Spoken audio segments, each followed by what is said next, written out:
राधे राधे। जय श्री कृष्णा। कैसे हैं आप सब? आशा करती हूँ ठाकुर जी की कृपा से आप सब अच्छे होंगे।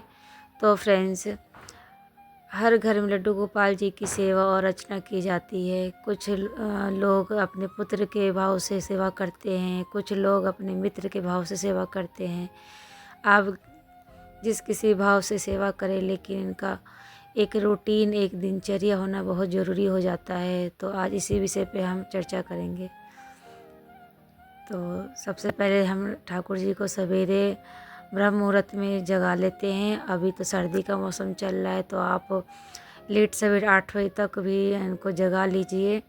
और जगाने के समय आप घंटी बजा के जगा भी सकते हैं, या फिर ताली बजा के जगा सकते हैं, या फिर आप कुछ भजन सुना सकते हैं। आपको जो भाव यहाँ पे बनता हो, उस भाव से आप यहाँ पे ठाकुर जी को यहाँ पे उठा लेंगे।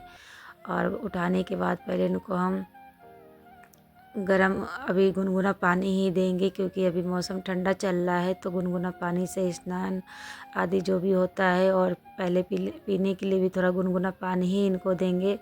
बड़े प्यार से, बड़े लाड से इनको हम जगाएंगे। राधे राधे भी बोल सकते हैं आप जगाने के समय पे। तो देखिए, मैं गुनगुना पानी लेके आ गई हूँ।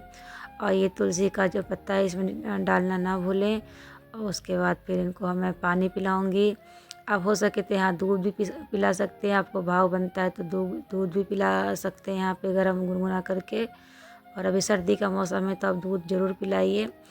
तो मैं यहाँ पे आपको भोग पिलाती और खिलाते हुए नहीं दिखाऊंगी। पहले मुझे पता नहीं था, तो मैं दिखा देती थी वीडियो में, बट मुझे अब ज्ञात हुआ है गुरुदेव की कृपा से। तो मैं यहाँ पे आप लोगों को ना भोग कराते दिखाऊंगी, ना कुछ पिलाते दिखाऊंगी। तो चलिए फिर आगे बढ़ते हैं। तो फिर घर के जो मंदिर में देवी और भगवान होते हैं, सबको अच्छे से साफ़ कर लेंगे। मंदिर की सब सफाई कर लेते हैं। और डेली यही रूटीन रहता है पूजा में। और जो भी हमारे घर में भगवान विराजमान हैं, उनकी भी साफ़ सफाई, उनकी भी पूजा भी ज़रूरी होता है करना। तो यहाँ साफ़ सफाई मैं कर लूँगी। उसके बाद फिर मैं तुलसी जी में जल दे के आती हूँ, पूजा करके आती हूँ। उसके बाद फिर मैं ठाकुर जी को स्नान आदि करने के लिए बैठाती हूँ। तो यहाँ ठाकुर जी हमें अभी दूध और पानी पी के बैठे हुए हैं। इतने में साफ़ सफाई कर रही हूँ। एकदम उठा के नहलाते हैं, 5-10 मिनट बाद ही नहलाते हैं। तो और क्या मैं इनका सिंहासन ठीक कर रही हूँ पहले। तो उसके बाद फिर मैं इनके स्नान कराने के लिए जल गर्म करके ले आती हूँ। गर्म पानी ही, हल्का गुनगुना ही डालिए। ऐसा रखिए जैसे कि हमारा हाथ भी ना जले और ठंडा भी ना हो, ऐसा गुनगुना। और एक परात में आप स्वास्तिक बना लीजिए, और अपने वहाँ पे तुलसी का पत्ता डाल के ठाकुर जी को स्नान कराइए। पहले मेरी 2-4 वीडियो में आपको स्नान कराते हुए वीडियो दिख जाएगी, लेकिन अब मैं नहीं दिखाऊंगी, क्योंकि पहले मुझे पता नहीं था, इसलिए मैंने कई बार दिखा दिया है। अब मुझे गुरुदेव की कृपा से मुझे यह चीज़ समझ में आई है कि ये चीज़ नहीं दिखाना चाहिए, तो मैं नहीं दिखाऊंगी यहाँ पे। तो देखिए, यहाँ मैं मालिश कर दूंगी। मालिश ज़रूर करें, ठंड का मौसम स्टार्ट हो रखा है, तो मालिश ज़रूरी हो जाता है। और उसके बाद में पहले तो कॉटन का वस्त्र पहनाएंगे, क्योंकि एकदम से वस्त्र हम नहीं पहनाएंगे ऊनी, क्योंकि चुभता है ऊनी वस्त्र। तो पहले कॉटन का मैंने पहना दिया, उसके बाद फिर मैं ऊनी वस्त्र पहना देती हूँ। डेली का जो है सेवा ऐसे ही होता है। और इसके बाद में श्रृंगार कर देंगे। श्रृंगार में आप इनको माला और जो कड़े होते हैं हाथ में, वो डाल लीजिए। ज़्यादा सर्दी में वैसे भी इनको ज़्यादा पसंद नहीं इनको मेकअप करना, तो मैं हल्का ही रखती हूँ। देखो, टोपा लगा दिया है। अब यहाँ पे मोफलर लगा दूँगी। ठंड ज़्यादा ही बढ़ रही है आजकल, तो इस चीज़ का ध्यान दें। जैसे कि अपने बच्चों पे ध्यान देते, इस तरह से हम अपने ठाकुर जी पे भी ध्यान देंगे। अपने भाव से सबसे पहले भाव लाएंगे, हम किस भाव से इनको सेवा करें, उसके बाद ही हम अपनी सेवा स्टार्ट करेंगे। तो देखिए, यहाँ पे फिर मैं पूजा कर लेती हूँ। आरती करने के बाद पहले तो भोग लगाते हैं। दूध और जो भी ड्राई फ्रूट होता है वो भोग लगा दीजिए, उसके बाद आरती करिए। तो अगर फ्रूट है घर में तो फ्रूट भी लगा सकते हैं। आरती करने के बाद फिर आरती में जो है आप आरती बाकी बिहारी की भी कर सकते हैं, या राधे राधे भी कर सकते हैं। जो आपको आता हो आरती कर सकते हो। उसके बाद देखिए, सुबह का ये भोग है, आपको जो बन पाता है। अगर आप लहसुन प्याज खाते हैं तो आप इनको भोग बना के पवा सकते हैं अपने हिसाब से। और यहाँ पे फिर ये देखिए शाम का भोग है, दूध और मखाने का भोग मैंने शाम को लगा दिया है। दोपहर में आप चाहे तो इनको सुला भी सकते हैं भाव से, अगर नहीं बनता है तो भाव से सुला दीजिए। जैसे हम अपना आप को आराम देते हैं तो ठाकुर जी को भी ये भाव दीजिए कि आप भी आराम कर लीजिए थोड़ी देर के लिए।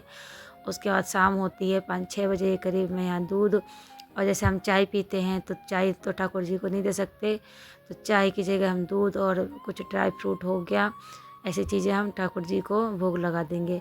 उसके बाद ये संध्या आरती है। संध्या आरती यहाँ पे मैं ठाकुर जी की करने के बाद फिर मैं यही आरती, अगर सुबह नहीं होता है तो सुबह आरती करिए, अगर शाम को नहीं होता है तो शाम को पूरा आरती जो होता है वो करिए।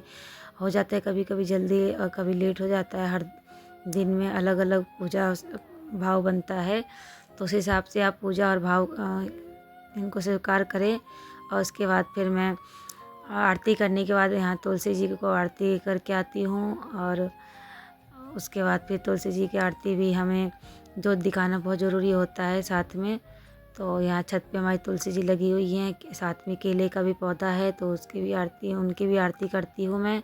उसके बाद समी पत्र है, जो समी पौधा होता है वो भी है, और बेलपत्र का पौधा है, उनकी पूजा करती हूँ। सबकी पूजा करने के बाद फिर मैं आ जाती हूँ नीचे। उसके बाद फिर ठाकुर जी का है जो भोग जो बनता है शाम में, जो क्या बनाए सब होता है।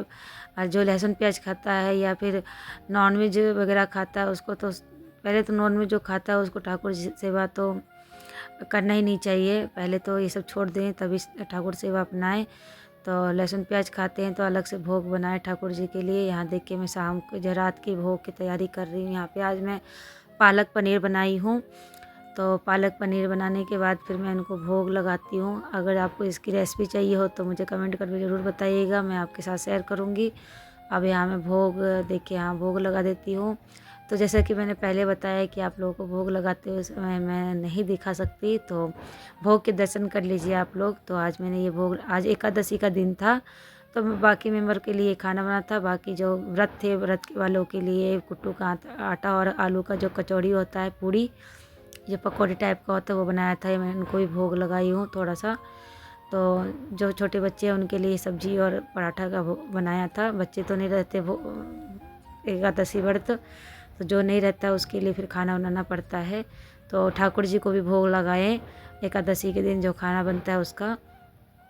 और उसके बाद फिर यहाँ पे ठाकुर जी के लिए फिर भोग की तैयारी हो जाती है। उसे शयन की तैयारी के लिए जाते हैं। शयन में हम पहले दूध का भोग लगा देते हैं। अगर अभी सर्दी स्टार्ट हो रखी है तो सर्दी में आप यहाँ केसर या हल्दी या फिर गुड़ डाल के भी दूध दे दीजिए एक समय, अगर नहीं हो दोनों समय बनता है तो। और यहाँ पे रात के लिए यहाँ पानी और यहाँ कुछ ड्राई फ्रूट वगैरह रख देते हैं रात में इनके पास, ताकि इनको भूख लगेगी तो खा लेंगे ये। तो यही रूटीन रहता है मेरा ठाकुर जी के साथ डेली का। तो कभी होता है थोड़ा कम बेसी हो जाता है, घर के परिवार को देखने के चक्कर में हो जाता है कम बेसी, ऐसा नहीं है कि डेली एक जैसा ही सेवा हो, ऐसा किसी घर में नहीं होता है। तो अगर पॉसिबल होता है तो करिए, नहीं पॉसिबल जितना आप करेंगे एक नियम बनाइए, जो एक नियम रखिए ठाकुर जी के लिए, एक नियम बहुत ज़रूरी होता है।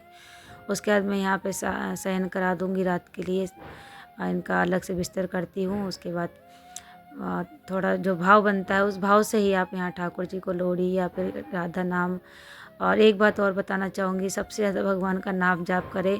मुझे भगवान की कृपा से कुछ नाम जप करने का समय मिलता है तो मैं जप करती हूँ, मैं भी कभी कभी भूल जाती हूँ।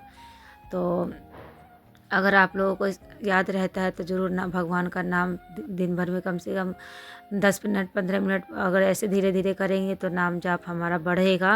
और नाम जाप से ही हमारी भक्ति बढ़ती है, और भक्ति बढ़ेगी तो हमारी मन भी शुद्ध होगा, वाणी भी शुद्ध होगी, हर तरफ से हमारी भक्ति और प्रेम बढ़ेगा औरों के प्रति और भगवान के प्रति एक प्रेम और श्रद्धा बन जाती है इसे। तो देखिए फ्रेंड्स, अगर आपको मेरी वीडियो अच्छी लगी है तो वीडियो को लाइक कर दीजिएगा, और चैनल पर नए हैं चैनल को सब्सक्राइब कर लीजिएगा, ताकि मेरे आने और बेल आइकन को भी प्रेस कर लीजिएगा, ताकि मेरे आने वाली वीडियो के नोटिफिकेशन आपके साथ पास पहुंच सके। तो आज के लिए इतना ही। राधे राधे, जय श्री कृष्णा, हरि बोल।